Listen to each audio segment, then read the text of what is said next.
الرحمن الرحیم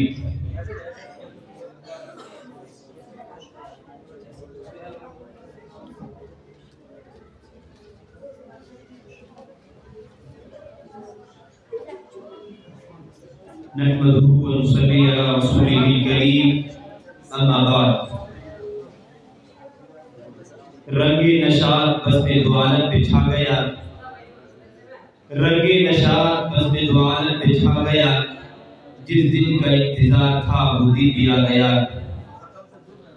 محترم سامعین کرام اور معزز حاضرین مجلس سب سے پہلے میں اللہ تبارک و تعالی کا شکر ادا کرتا ہوں کہ اللہ تبارک و تعالی نے ہمیں یہ مبارک گھڑی اور مبارک لمحہ عنایت فرمایا ہے۔ خداوند قدوس سے دعا کو ہے کہ اللہ تعالی ہمیں منزل مقصود تک پہنچنے میں کامیابی عنایت فرمائے۔ امید ہے کہ آپ حضرات ہمارے ہم رکاب رہیں گے اور منزل مقصود تک پہنچ کر بھی ہمارا ساتھ چھوڑیں گے، کیونکہ ڈاکٹر کریم علی نے کہا ہے یہ میکڑا سلیقہ ہے قدم قدم بہن چلے،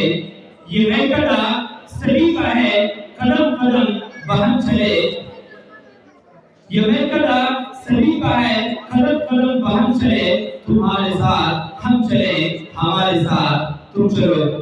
جیسا کہ آپ کو معلوم ہے کہ آج ہماری انجمن تہذیب البیان کا اختتامی و مسابقاتی پروگرام کا سالانہ اجلاس ہے۔ آج اس پروگرام کے اندر جہاں طلباء عزیز اپنی تلاوت کلام اللہ، نعت نبی صلی اللہ علیہ وسلم اور خطابت و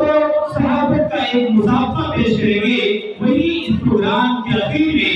آپ ہمارے آئے ہوئے مہمانان کرام اور معزز ذمہ داران نظام کا خطبہ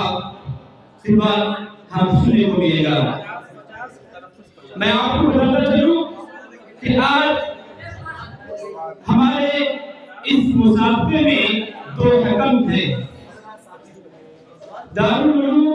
وقت دیوبند سے تشریف لائے ہوئے حضرت مفتی عبدالرافع صاحب اور اسی طریقے سے ہمارے دوسرے حکم حضرت مفتی محمد فاروق صاحب برگوہی ہوں گے، اور یہ پروگرام حضرت استاد مولانا محمد شہید عادل قاسمی دامت برکاتہ اللہ علیہ کی صدارت میں اپنے کارواں کی طرف آگے بڑھے گا۔ تو آئیے اب میں اس پروگرام کو آگے بڑھانے کے لیے اس نشست کی نظامت کرنے کے لیے مدعو کر رہا ہوں مولوی عبدالرحمان غازی آباد درجہ عالمی چہاروں کو کہ وہ آئے اور نظامت کی فرائض انجام دیں۔